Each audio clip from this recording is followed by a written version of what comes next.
In the intervening night of May 6th and 7th, 2025, a historic and world's biggest air battle after World War II took place between India and Pakistan that changed the very character of conventional warfare between the two atomic powers. A report was published by Reuters detailing what happened during the one-hour air battle that day and how the Pakistan Air Force shot down state-of-the-art Rafale jets. We'll share it with you using animations, so make sure to watch the video till the end. 3 characteristics of this war were completely new. One is that for the first time, the professional air forces of two atomic powers were face-to-face with killing intentions. Otherwise, in the last 4 decades, only very powerful air forces were attacking a very weak enemy like Syria, Iraq, Libya, Lebanon, etc.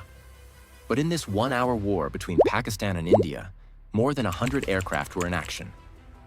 In this battle, for the first time in history, the radar, the electronic and cyber warfare expertise of two professional armies was to be tested. This war was different because it wasn't a normal dogfight. Instead of facing each other up close, the jets fired beyond visual range missiles from hundreds of kilometers away, using advanced radar and electronic warfare to track and strike targets. This operation was named Operation Sindoor by India. According to him, the purpose of this operation was to respond to the Pahalgam terrorist attack of April 22nd by targeting the bases in Pakistan from where the Pahalgam attack was planned. Although the fact was that India was unable to provide proof to any country in the whole world that the tragedy of Pahalgam was somehow linked to Pakistan.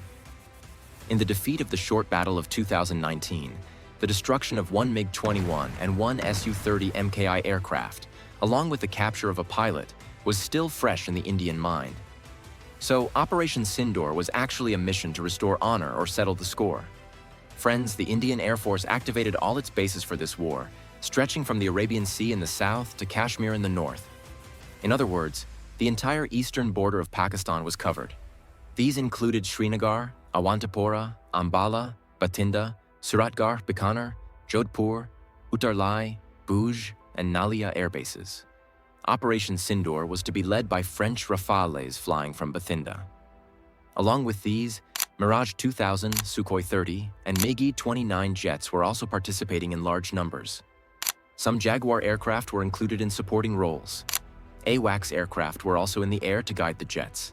The Indian planes were further supported by the Russian-made S-400 air defense system. One unit of this system was installed at Adampur in Indian Punjab, and another at Bhuj Air Base in Gujarat.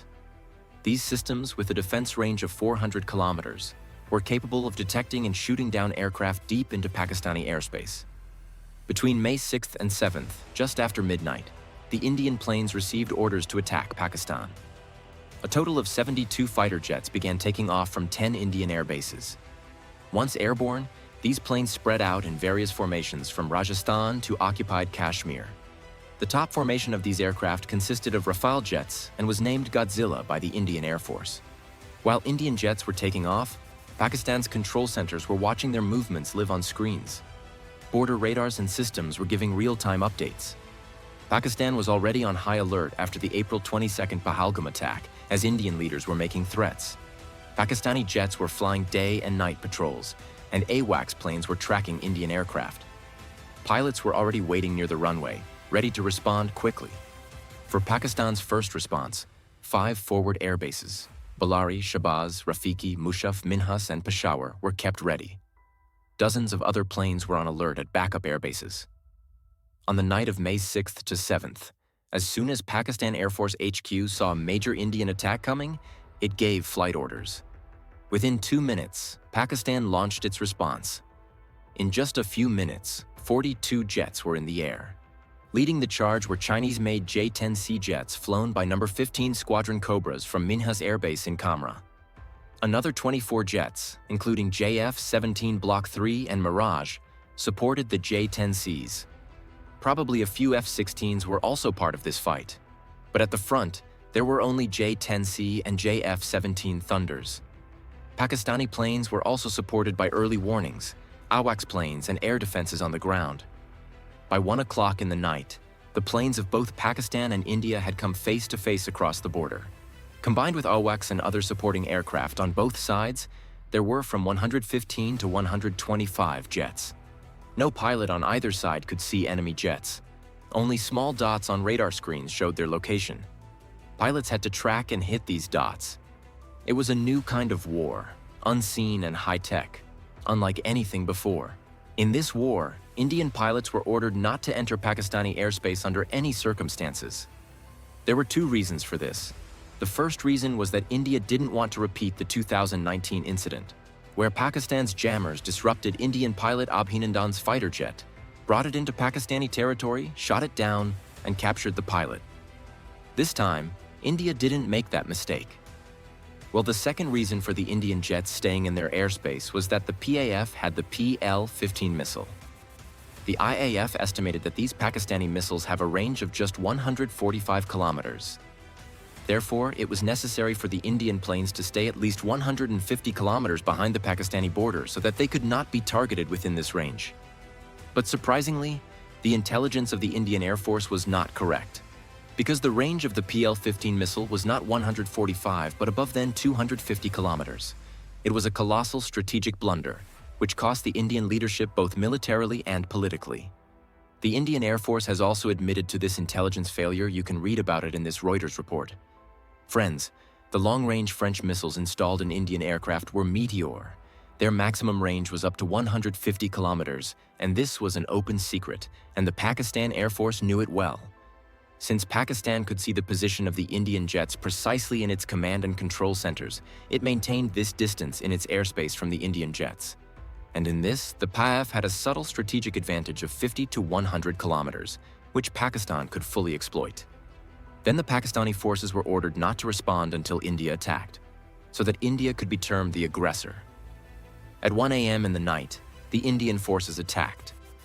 In this attack, a French cruise missile was used, and 9 points in Pakistan were targeted. These points were around Bahawalpur, Muridke, Sialkot, Shakargarh, Kotli, and Muzaffarabad. At least 31 civilians, including innocent children and women, were killed in these attacks. Several mosques and their attached family quarters were destroyed. When the Indian Army launched an aggressive attack on Pakistan's sovereign territory, now Pakistan has a legal justification for retaliation according to international law. The historic war of beyond visual range missiles had begun. Friends, the first step to hitting any aircraft in modern warfare is to lock onto it. And when a fighter jet gets locked on, it has to perform maneuvers to break the lock. This means the fighter jet has to move sharply up and down at high speed.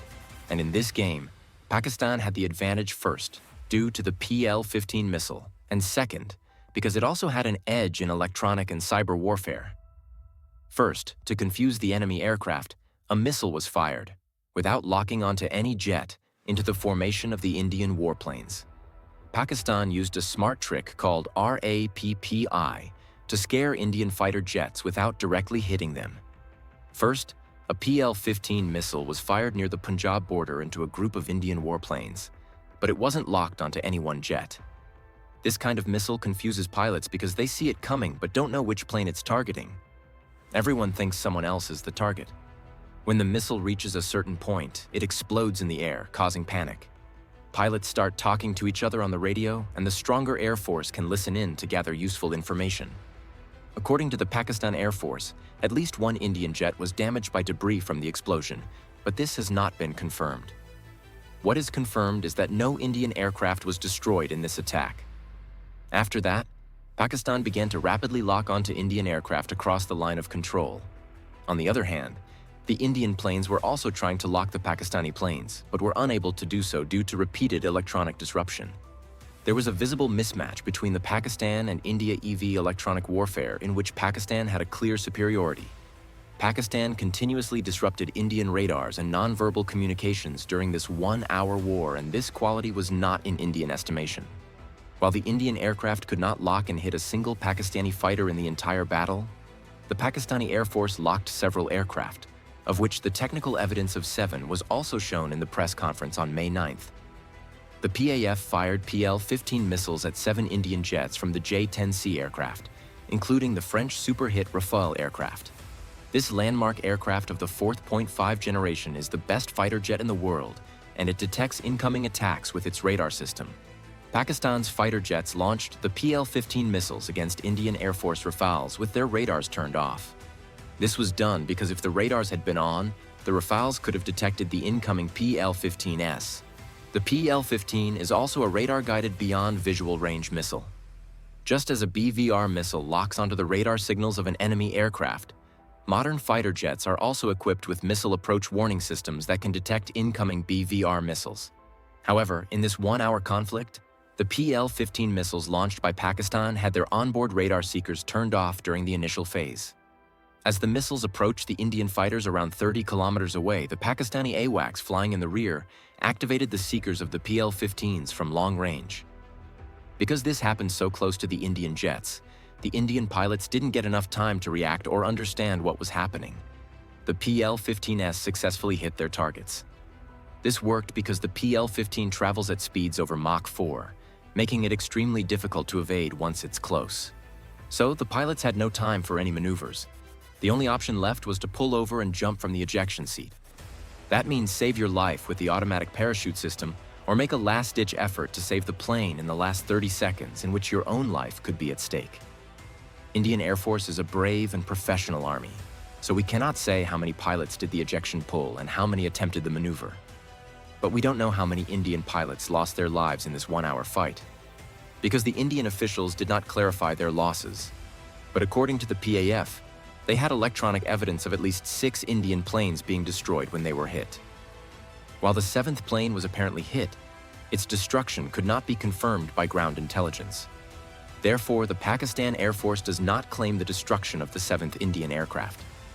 The 6 aircraft that PAF takes credit for downing include 3 Rafales, 1 Mirage 2000, 1 Sukhoi 30, and 1 MiG-29. At least 4 of these planes crashed in Indian-administrated Kashmir and 1 in Bathinda, Indian Punjab. That is, near the same base from which the Rafale jets of the Godzilla formation took off. An important proof of the destruction of the Rafale was given by the Pakistan Air Force in a press conference. The PAF played a conversation between the ground radar and the wingman of the 4th Rafale of the Godzilla formation, in which the wingman was asking that I was not able to contact my 3rd aircraft and that I had also seen an explosion in the air. The encounter between the 2 air forces continued for more than an hour. Meanwhile, the Indian aircraft could not fire a single missile at the Pakistani jets. Their radars and communications were also getting jammed repeatedly. After India had lost at least 6 aircraft, the Pakistan Air Force began to disengage gradually as part of a strategy. That is, it allowed the enemy aircraft to move out of the target range. This is actually the best tactic to keep escalation control in your hands to give the enemy a way back. All mature militaries use this tactic to prevent a war from spiraling out of control and becoming a war of egos. Each army gives the other a way back to avoid a perpetual war. So Pakistan Air Force stopped locking Indian planes and disrupting communications. The Indian Air Force used this safe passage and started grounding aircraft at the bases. Pakistan Air Force planes also returned to their bases. Meanwhile, Pakistan's air superiority was proven as India had returned after losing 6 aircraft, while Pakistan's aircraft was not hit. In the one-hour battle, complete air dominance was with the Pakistan Air Force. Indian jets, far from hitting Pakistani jets, could not even fire a single missile. In this fight, not only India, but also the French company that manufactures the Rafale aircraft was at a considerable loss. Because the Rafale had never had a hit in history until now, that was its biggest marketing strength, and it was selling a lot. So friends, this was a brief analysis of the one-hour war, which has been confirmed by many international media outlets. Now, a detailed report by Reuters has also been released, which we have presented to you. Don't forget to like and share the video. Thank you. That's all for today's update. Please subscribe and like this video.